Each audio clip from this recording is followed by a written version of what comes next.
Big fan of these cross number questions. We just need to carefully work through it and start with the right clue. Don't start with a multiple of 3. There's going to be loads of them.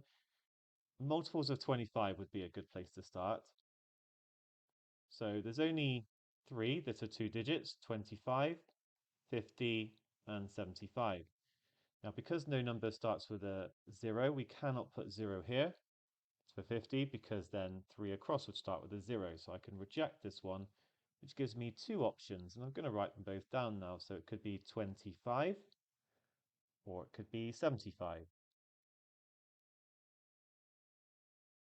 All right, so I've dealt with the first clue. I've got 2 possibilities.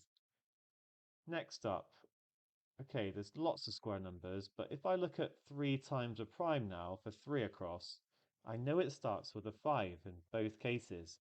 So I'll pick some prime numbers. So 13 times 3 is 39. That's too small.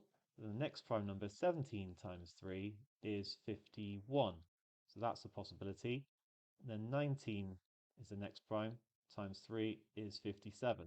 The next prime after that will be make it above 50. So we only need to consider 51 or 57. However, if I try and put a 7 here, then when I now look at 2 down being a square number, that's not possible. There's no square number, 2-digit square number that ends in a 7. So I'm going to rule that one out. But make sure you explain that as you're doing this question. So we know for sure that there's going to be a 1 here. So I've dealt with that clue. I'm sorry, I haven't actually dealt with the square clue. I've dealt with the 3 times a prime clue. Right, now I'll deal with the square clue. There's only one 2-digit number that is a square and ends in a 1. And that is 81. So this must be 81. So I've dealt with that.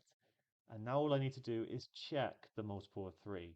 So 28 is not a multiple of 3, which means this grid actually fails. It cannot be that as a solution. 78, the digits add to 15. It's definitely a multiple of 3. So this is our answer. Well done.